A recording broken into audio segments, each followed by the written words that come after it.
You can roughly locate any community in the world, somewhere along a scale running all the way from democracy to despotism.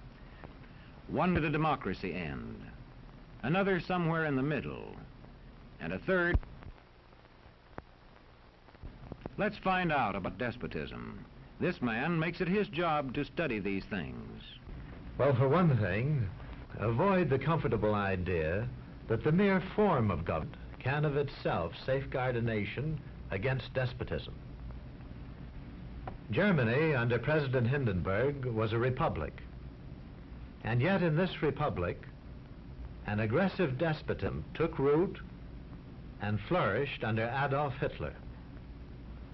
When a competent observer looks for signs of despotism in a community, he looks beyond fine words and noble phrases. For which it stands, one nation, indivisible, with liberty and justice for all. Many observers have found that two workable yardsticks help in discovering how near a community is to despotism: the respect scale and the power scale. A careful observer can use a respect scale to find how many citizens get an even break. As a community moves towards despotism, respect is restricted to fewer people. A community is low on a respect scale if common courtesy is withheld from large groups of people on account of their political attitudes. If people are rude to others because they think their wealth and position gives them that right, or because they don't like a man's race or his religion.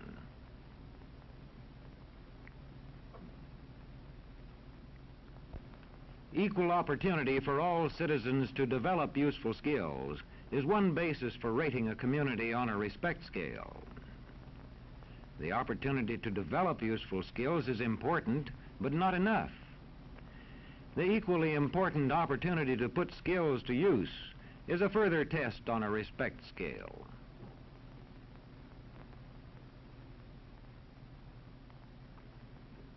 A power scale is another important yardstick of despotism. It gauges the citizens' share in making the community's decisions. Communities which concentrate decision-making in a few hands rate low on a power scale and are moving towards despotism. Like France under the Bourbon kings, one of whom said, "The state, I am the state." Today, democracy can ebb away in communities whose citizens allow power to become concentrated in the hands of bosses. What I say goes, see? I'm the law around here. The test of despotic power is that it can disregard the will of the people. It rules without the consent of the governed. Look beyond the legal formalities of an election in measuring a community on the power scale to see if the ballot is really free. If the citizens can vote only the way they're told, a community approaches despotism. When legislatures become ceremonial assemblies only and have no real control over lawmaking, their community rates low on a power scale.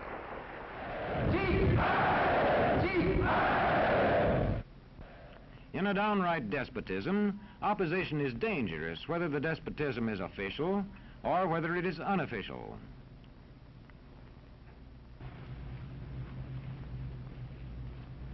The spread of respect and power in a community is influenced by certain conditions, which many observers measure by means of the economic distribution and information scales. If a community's economic distribution becomes slanted, its middle-income groups grow smaller, and despotism stands a better chance to gain a foothold. Where land is privately owned, one sign of a poorly balanced economy is the concentration of land ownership in the hands of a very small number of people. When farmers lose their farms, they lose their independence. This one can stay on, but not as his own boss anymore. To the extent that this condition exists throughout a nation, the likelihood of despotism is increased. In communities which depend almost entirely on a single industry, such as a factory or mine, maintaining economic balance is a challenging problem.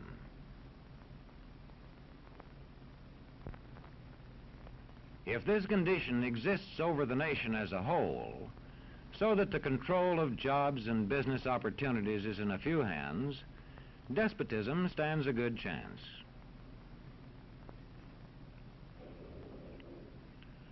Another sign of a poorly balanced economy is a taxation system that presses heaviest on those least able to pay.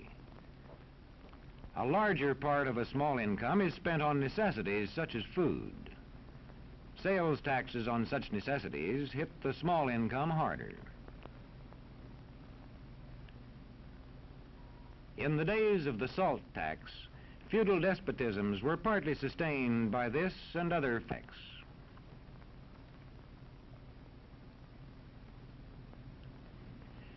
A community rates low on an information scale when the press, radio, and other channels of communication are controlled by only a few people, and when citizens have to accept what they're told. In communities of this kind, despotism stands a good chance. See how a community trains its teachers. Bear this in mind. Young people cannot be trusted to form their own opinions. This business about open-mindedness is nonsense. It's a waste of time trying to teach students to think for themselves. It's our job to tell them. And when teachers put such training into practice, despotism stands a good chance. These children are being taught to accept uncritically whatever they're told. Questions are not encouraged. How can you ask such a question? Have you got a textbook? Yes, ma'am. Does it say here that our law courts are always just? Yes, ma'am. Then how dare you question the fact? Sit down. And so we aren't surprised when... But it must be true. I saw it in this book right here. And if books and newspapers and the radio are efficiently controlled, the people will read and accept exactly what the few in control want them to. Government censorship is one form of control. A newspaper which breaks a government censorship rule can be suspended. It is also possible for newspapers and other forms of communication to be controlled by private interests. I thought I told you to kill that story. It'll cost us a lot of advertising. If that story goes out, I quit. All right.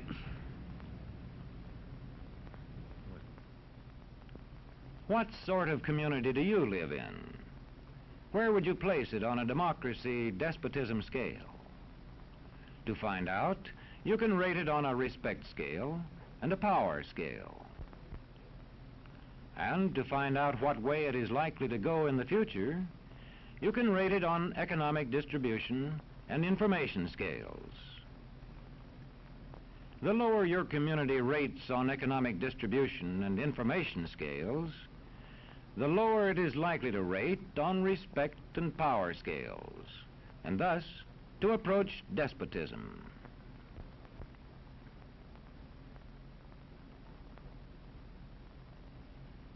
What happens in a single community is the problem of its own citizens. But it is also the problem of us all, because as communities go, so goes the nation.